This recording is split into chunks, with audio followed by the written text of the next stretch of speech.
Hey guys, my name's Ben Howard. We're back out here at Upward Elementary to play the back nine. If you haven't seen the front nine, I'd appreciate if you went back and watched that. But right now we're on hole 10. This one's a par 3, 440 feet. Off the tee, we've got to get through these double mandos. From there, the basket's off to the right down in the open field. We've also got a running path off to the right that could come into play on maybe the second shot.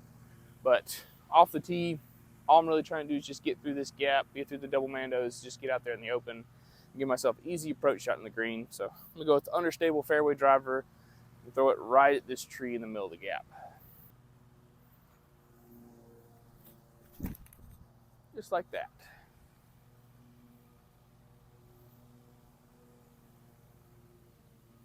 Holy crap.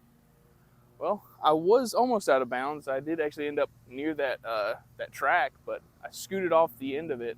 At least that's what it looks like. So I could be out of bounds, which I have to go up there and see. Okay, so as you can tell, we got really lucky. Just kind of scooted along this running track and ended up really close to the basket, a lot closer than I was expecting. So let's go and see if we can give this a bid, because this would be a really nice two to get.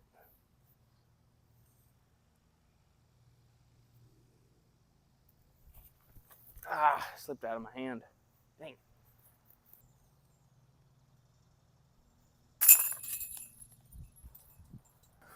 All right, guys, we're on hole 11. This one's a par 3, 236 feet. Basket's straight ahead. Going a little uphill, so probably is going to play closer to like 250, maybe 260. But I think I'm just going to take a straight thrown putter and throw it straight at it.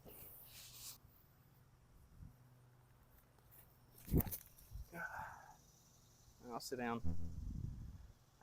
Just didn't quite get enough power into it. I'm going to be probably in circle 2, something like that. So we still have a putt.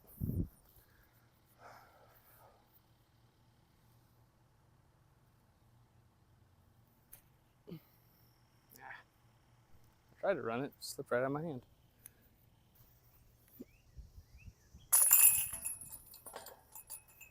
All right, guys, we're on hole 12. This one's a par 3, 177 feet. Basket straight ahead. Nothing really in the way, but pretty much everything aside from the grass we're throwing into is out of bounds, even the tree line on the right. So I think the best thing for me to do is just go for a forehand, kind of spike hyzer-ish shot. Just throw it out to the left, kind of let this spike in. Also kind of helps me avoid this truck. Ours isn't supposed to be parked here, but let's see what we can do.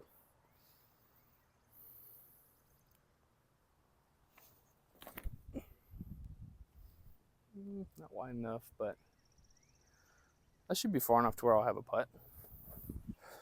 Okay, so I did end up on the rough on the right side, but the tee sign says you have to be to the right side of all the cedar trees in order to be out of bounds. So we're good right here, but let's see if I can kind of just stab this in here.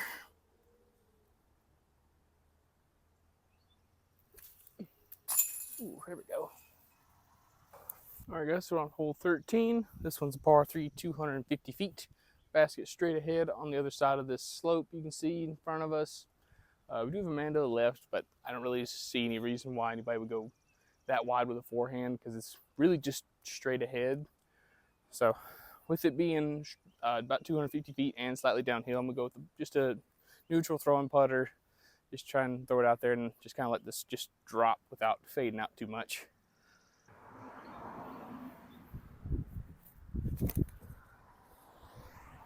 That's a little to the right of where the basket is.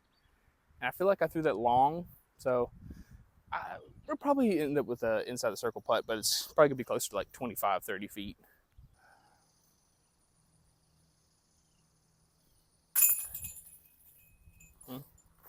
Not really sure what happened there. I don't know if this just faded once it got below the hill so we couldn't see it or whatever. I could have sworn I threw it long though. I'll take a tap-in birdie. All right, guys, we're on hole 14. This one's a par 3, 300 feet. Basket's down this way, slightly tucked off to the left, pretty much just behind this tree. I would say that tree's like 40 feet short of it though. So you want to throw just pretty much a dead straight shot for a majority of the flight. That'll just kind of finish off to the left near the end. I think I'm going to go with the fairway driver just so that way, in case I do end up hitting some of these branches, you can see they're kind of in the fairway. We can get through them. Only other thing to worry about is there's an OB pond behind the basket and to the right, and there's a fence that's like through the woods, which I don't know how you get over there. The only thing I really need to worry about would just be throwing the shot on too much anhyzer and having it turn over, where I'm just going to throw this on just a touch of flex and try and get this just to hold straight.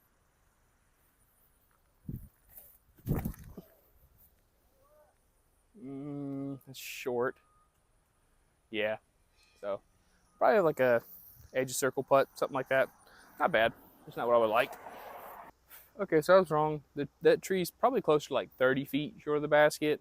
So we're up here for like a 25-ish footer. Nothing crazy. I'll knock it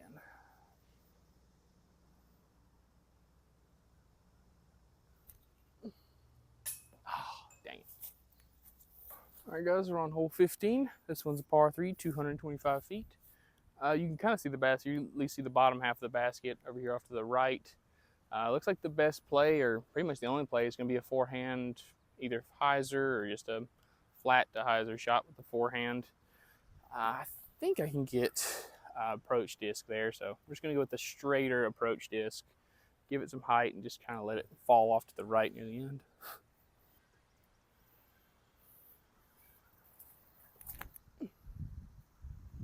Oh, too straight. I think I'm behind that group of trees that's to the left of the basket, or I'm gonna have to straddle around them, but either way, we're gonna have a putt. Okay, so that group of trees, I thought it was to the left side of the basket, but it's actually basically behind the basket, so it's actually ended up being pretty good.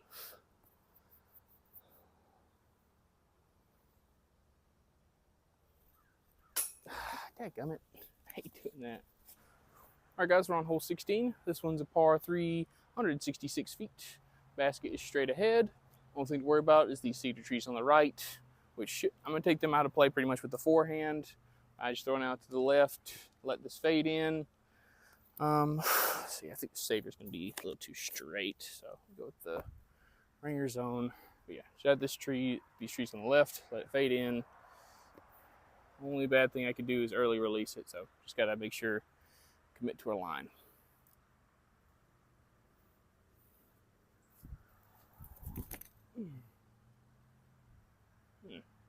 Close. Need a little bit more height, but I think that's still, with it still being so short, it's probably going to end up inside the circle.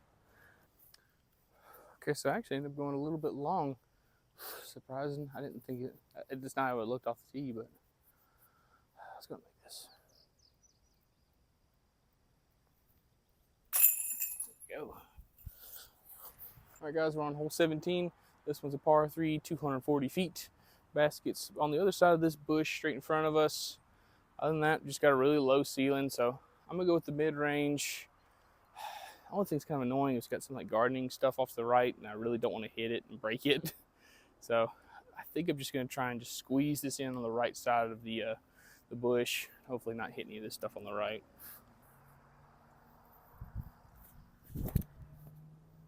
Just like that. Get through the bush. Oh, right in the middle of it. Not a bad spot at all. Only thing that's a little annoying is too close to me to lay out and run this putt as hard as I'd like to, but we can still generate enough power to get up there. So that's all that matters. Oh, take it. Stupid band, and he can't get away from each other. All right, guys, we're on hole 18, final hole of the video. I got to change it up a little bit because the original tee placement was where this shed used to be, but now you can't throw from there because the shed's in the way. So I brought it back and off to the right over here, which makes it a little bit more difficult because from there it was a 550-foot par 4. So if we bring it back here, it's probably closer to like 600 feet. Still gonna play as a par 4. Only inbounds is the grass on the left side of the parking lot, and the basket is up here off to the right, just next to these cones. I don't know if you can really see it on the camera or not, but basically what we're trying to do is just throw across the parking lot, get as much distance as we can, and hopefully have an easy approach shot into the green.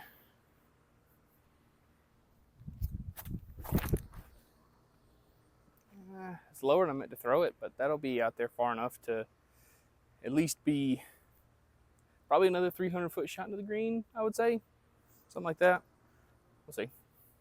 Okay, so from here, probably a little bit closer than 300 feet, but I don't think we're quite in the range for me to throw like a mid-range. The basket's pretty much in line with this white truck you can see.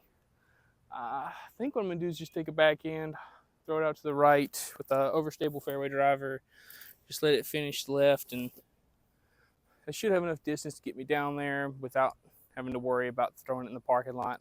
I don't really know how close the basket is to the parking lot, but I don't think it should come into play as long as I don't like turn this over or something like that.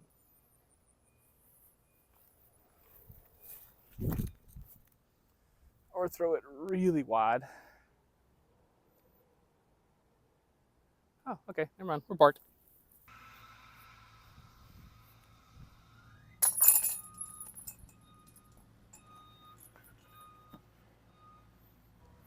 All right, guys, that finished up a round out here at Upward Elementary. Guys, I'm pretty happy with how this course came out in total. But the one thing I noticed that I'm sure if you watched the whole front nine and back nine video, you probably would have noticed too. Like the front nine felt really creative, had a lot of good intentional design where you had to throw certain types of shots to score well out there. But it feels like once we got past hole 10, or especially once we got past hole 14, the one that's kind of downhill into that gap with the basket being off to the left and the water that's out of bounds off to the right. Especially once we got past that hole, it just felt like this course lost all creativity that it had. That's not really a bad thing. It was disappointing when you had like the whole front nine where you've got like hole 7, 5, 4, like there's multiple holes on that layout that's just really cool. And like you had like different rules being implemented. Like you had the hazard on hole 9, you had like the island green, like I was talking about on hole 4. It just felt kind of like they ran out of ideas, or just kind of ran into some, limitations with what they could do with some of the holes back here. So it's not a bad thing. Like the only reason I'm disappointed in this is because of how good the front nine was. And like if you put the back nine on any other like school property, anything like that, I really wouldn't bat an eye at it, other than the fact that hole 10 is like insanely hard compared to the rest of this. But like it's not bad. It's just kind of disappointing, but there are definitely some redeeming qualities about it. Like I said, 14, 13, 18 is pretty fun. I wish I could have played it from the original position, but even from where I played it from, it's really fun hole, really cool. It's really nice to finally have like a full 2-shot hole. But when it comes to the course in its entirety, I would definitely say this is the best course I've ever played on a school property or any like kind of public property. And when I say that, I don't mean that in like a bad way. I mean that in the way of like, a lot of times when you're doing stuff on like a public property, stuff like that, you're limited in what you can do. And so with what they had, they did a really, really good job with this course. The only complaints I would say I have about this course is obviously there's no tee pads, which isn't a bad thing for most of the holes, because most of the holes you're throwing from asphalt. But there are some holes where, like, especially now, like when it's, I'm playing this in the morning, it's really dewy, the grass hadn't been cut in what looks like about a week. So my shoes are just absolutely soaked, and that's something you don't really want to worry about when you're running up on tee pads. So it would be nice to have like just carpet or really just anything for the tee pad, so that way you're not really just running up in wet grass. The only other complaint I really had was I feel like there's some small course design tweaks that you can make to make this one a little bit better. Like I think it's hole 5, the one that's kind of downhill, the like over 400-foot hole. That one, I feel like you could bring that back and to the right and make that into like just a par 4, something like that, because I just don't think there's really a use for a hole that's over 400 feet. That's a par 3, especially on a course like this, because oftentimes the courses on school properties are meant to be more for beginners, and so whooping out a 400-foot hole on somebody that's never played before is not exactly a great idea, I wouldn't think. Only other hole I would change would be hole 10. I think if you move that tee pad to the left, so that's lined up with the double Mandos, it's just going to make it a more fun and interesting hole and make it kind of more deserving of a par 3. Other than that, I would say maybe if you brought the tee pad back, then like you have to make it to where like off the tee, you're really just trying to get through the gap, or even you can lay up to the gap and then from there go for the basket, something like that. that would just make it to where you have to actually decide, like, and have a game plan of whether I'm going for the gap or not. The only thing it's not really a complaint, it's more of just like a something to keep in mind the first time you come out here. It's really hard to tell where exactly you're going on this course if you've never played it before. Like, this was my first time playing it, and after hole 1, I played hole 11 completely by accident. Thought it was hole 2, and didn't find that out until I got up to hole 12. Read that it was it was hole 12. Like, the course flows really well. A lot of times the next tee pad's not even like 50 to 100 feet from the basket you just played, but it can be kind of confusing, especially at some points where a lot of holes converge. But yeah, guys, ultimately, definitely would recommend this course to anybody in the area, and to a lot of people that are in South Carolina, that are in my area, that are closer to Spartanburg, Greenville, where this course will probably be like an hour drive for you. I wouldn't say it's worth an hour drive by itself, but if you've seen my other videos from some of the other courses in this area, you've also got Flat Rock Middle School, which is an open bomber course. You've got East Flat Rock Park, which is just kind of like a casual park style course, and then you've got Jackson Park, which is one of the best wooded courses I've ever played. And all this course and all three of those are within, I would say, about 10 to 15-minute drive of each other. So it's definitely a great area to come up and just kind of do like a day trip. So you can come up here, play multiple different styles of courses, all within 10 to 15 minutes of each other. So once again, I would highly recommend this area if you're just looking for something like that. But yeah, guys, thank y'all so much for watching. If you have any other courses you want me to hit up, other stuff like this you want me to try out, please let me know down in the comments. But once again, thank y'all so much for watching. Please like, subscribe, and have a good one.